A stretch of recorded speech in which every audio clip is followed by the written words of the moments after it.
Welcome back, dear students. I hope you all are fine and safe. Now, we will proceed further and we will discuss potential energy of an electric dipole placed in uniform electric field. See, dear children, in our syllabus, we have to discuss only uniform electric field. No question will be asked based on non-uniform electric field. तो अभी तक की हमारी जो कहानी है, हमारे पास क्या था बच्चों, यूनिफॉर्म इलेक्ट्रिक फील्ड, उसमें हम एक डाइपोल को रखते थे consisting of charges minus Q plus Q, ये इधर डाइपोल मोमेंट हो गया था। ये एंगल इलेक्ट्रिक फील्ड के साथ डाइपोल मोमेंट का जो एंगल था वो थीटा। तो बच्चों यहाँ पे कितना टॉर्क लगता था, पीई साइन थीटा। ठीक है, अब वो टॉर्क क्या करवा रहा था बच्चों, ये डाइपोल ऐसे रखा हुआ, तो डाइपोल कैसे घूम रहा था, ऐसे घूम रहा था। ठीक है, अगर मैं इस डाइपोल को थोड़ा सा डिस्प्लेस कर दूं, मान लो ये एंगल थीटा 1 में ले लूं और इसमें थोड़ा सा डिस्प्लेस कर दूं यहां पे थीटा 2 पे, ठीक है, थीटा 2 पे स्मॉल डिस्प्लेस कर दूं, तो वर्क डन भी क्या होगा, स्मॉल dw, वो क्या हो जाएगा, torque D theta. Clear, torque कितना लगा है बच्चे, ये तो ये मैं यहां पुट कर देता हूं, P E sine theta D theta. ठीक है, मैं एक बार दोबारा फिर समझा रहा हूं आपको। हमारे पास क्या था बच्चों, एक यूनिफॉर्म इलेक्ट्रिक फील्ड, उसमें हम एक डाइपोल को रखते थे minus Q plus Q theta angle में।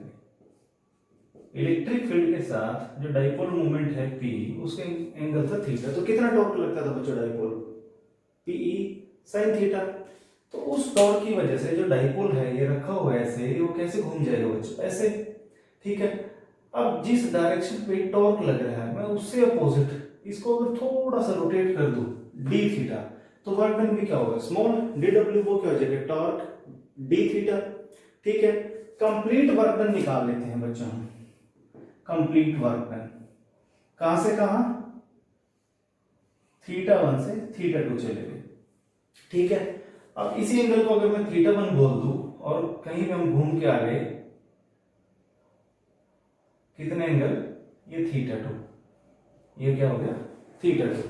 तो कितना वर्क डन होगा, that will be integration of dw। I hope that is clear to you all.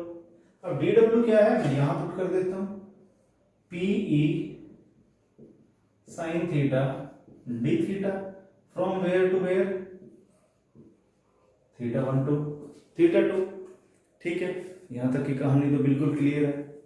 ठीक है, अब हम क्या करेंगे,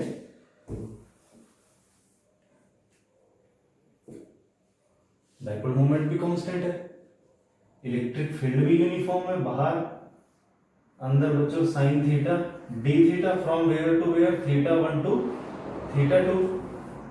क्लियर, अब हम इंटीग्रेट कर देंगे। अब हम क्या करेंगे, इंटीग्रेट वर्क डन पीई, बच्चों साइन का integration minus cos, from where to where, theta 1 to theta 2। Clear, cos theta PE minus बाहर, upper limit minus lower limit.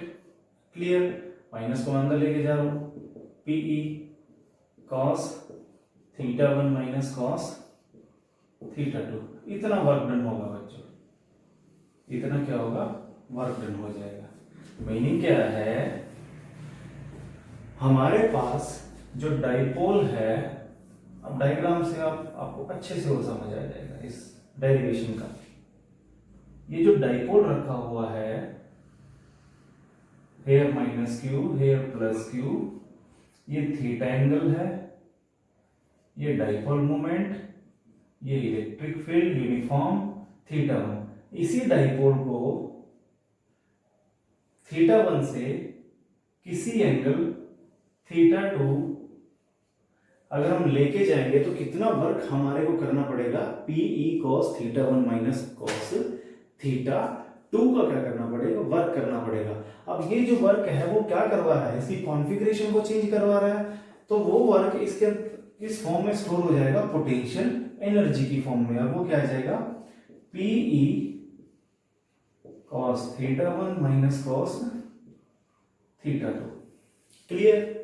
अब आप कहोगे कि सर आपने पहले बताया था कि पोटेंशियल एनर्जी तो फिजिक्स में डिफाइन ही नहीं है। 100% करेक्ट है, यहाँ पे भी मैं पोटेंशियल एनर्जी बोल रहा हूं, but in reality it is change of potential energy. वो कैसे है, यहाँ पे जो u है एक्चुअली यहाँ पे ये u नहीं है, ये क्या है, चेंज इन पोटेंशियल एनर्जी। हम अब यहाँ पे एक अजम्पशन लेंगे। अब देखो कितना बढ़िया अजम्पशन यहाँ पे आएगा, let θ1 is equal to 90 degree and θ2 is equal to theta. ठीक है, जो हमारा पहला एंगल है वो हमने 90 डिग्री रख लिया। ठीक है, मीनिंग डाइपोल कैसे रखा हुआ है,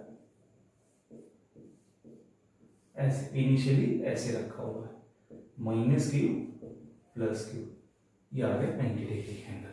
क्लियर। θ2 कोई भी आर्बिट्रेरी एंगल है थीटा, उस थीटा 190 पे मैं कैलकुलेशन में नहीं दिखा रहा हूं so that you will not confuse, हम पोटेंशियल एनर्जी को क्या मान लेंगे, जीरो अजम्पशन। तो यहां पे क्या आएगा, पोटेंशियल एनर्जी θ2 माइनस θ1, θ1 पे जीरो हो गई है, तो क्या बचेगा, पोटेंशियल एनर्जी एट θ2। तो ये u है वो u नहीं है, वो डिफरेंस ऑफ पोटेंशियल एनर्जी है। जो u है इधर, वो बच्चों इन रियलिटी होता क्या है, potential energy at θ2 minus potential energy at θ1 is equal to Pe। In reality it is this, but to remove the confusion I generally write this. Clear. अब थीटा 190 डिग्री हो गया और 90 डिग्री में potential गया zero, तो ये term तो क्या हो जाएगी, जीरो, तो बचेगा क्या, u। ठीक है, तो ये तो हो गया cos 90, cos 90 क्या हो जाता है बच्चों, जीरो। Pe जीरो माइनस θ2 को थीटा मान लिया हमने, ये आ गया, तो u क्या बचेगा, Pe minus Pe cos theta. Clear. I hope that is clear.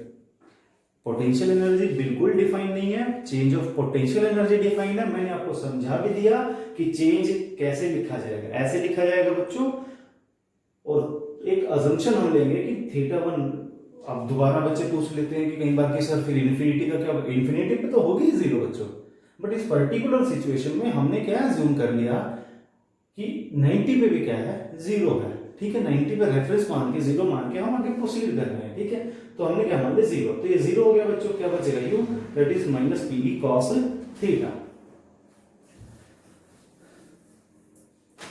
अब थीटा क्या है, एंगल है किस किस के बीच में, P और E के बीच में, तो इसको हम क्या लिख सकते हैं, माइनस P डॉट E भी लिख सकते हैं। अगर A B cos theta is equal to A dot B कब लिख सकते हैं बच्चों, यदि वो जो थीटा एंगल है वो किसके बीच में हो, ए और बी के बीच में, अदरवाइज नहीं लिख सकते हम उसको। I hope that is clear to you. So this is the potential energy, this is the potential energy. अब हम इसमें थोड़ा सा और डिस्कशन को एक्सपेंड करेंगे अपने, और हम क्या डिस्कस करेंगे,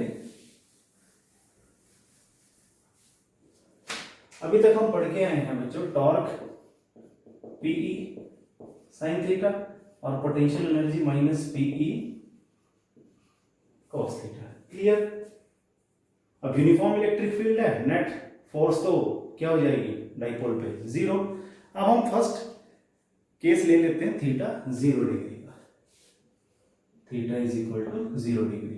तो 0 डिग्री पे जो डाइपोल होगा वो बच्चों कैसे रखा होगा, ऐसे, ये इलेक्ट्रिक फील्ड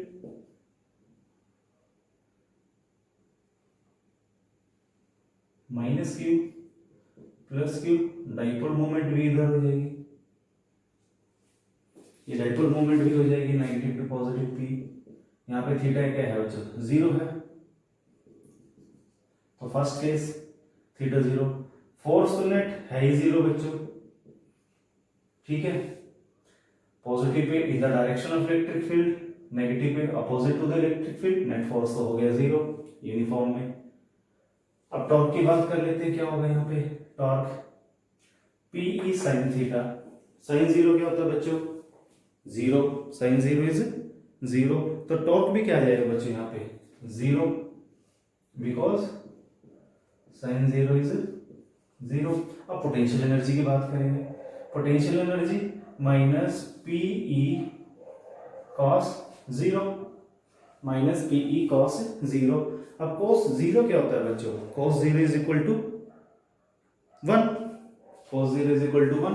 तो पोटेंशियल एनर्जी क्या बचेगी? माइनस पी ई, और that is the minimum. That is the minimum. यही पोटेंशियल एनर्जी क्या होगी? मिनिमम। तो अगर ये दोनों सिचुएशन डाइपोल को कहां लेके गई है? इक्विलिब्रियम पे।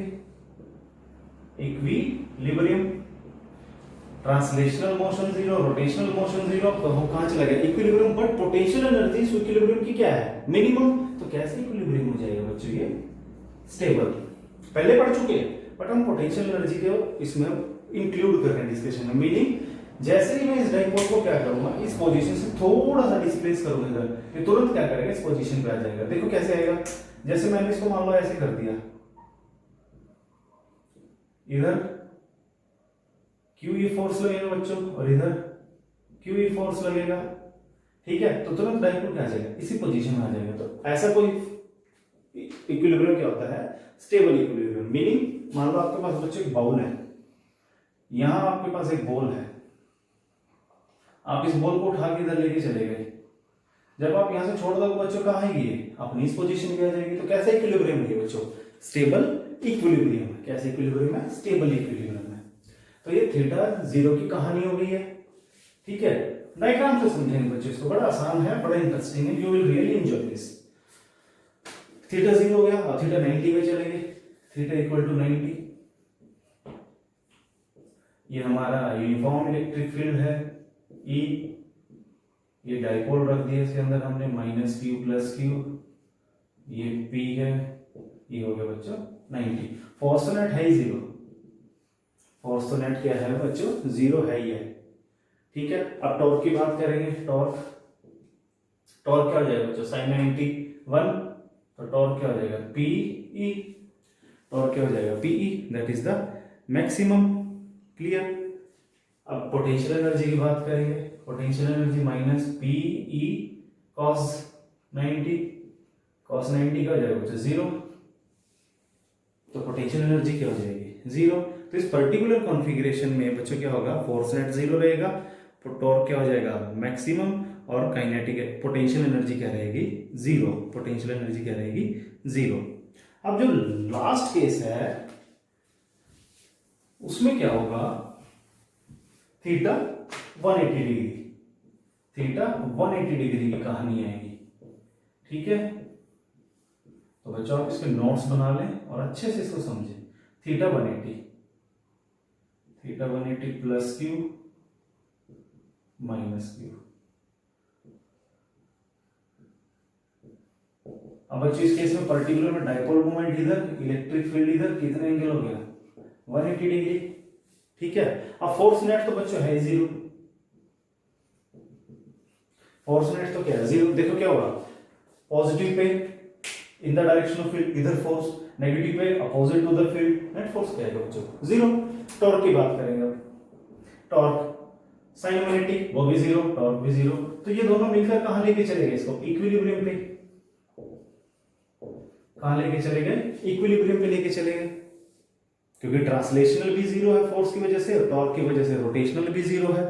अब पोटेंशियल एनर्जी की बात करेंगे। Potential energy minus P E cos 180। Cos 180 बच्चों -1, तो माइनस पीई -1, और वो क्या आ गई? पीई, और ये मैक्सिमम। पोटेंशियल एनर्जी क्या है? मैक्सिमम। तो उसकी वजह से जो सिस्टम, जो डाइपोल होगा, वो कैसे इक्विलिब्रियम पे होगा? वो होगा अनस्टेबल। वो होगा अनस्टेबल। मीनिंग जैसे ही आप इसको थोड़ा सा रोटेट करोगे, मान लो आप इसको इधर लेके चलेंगे, माइनस क्यू प्लस क्यू, तो इस पे फोर्स बच्चों इधर, इस पे इधर, तो ये रखा तो हुआ है ऐसे इनिशियली।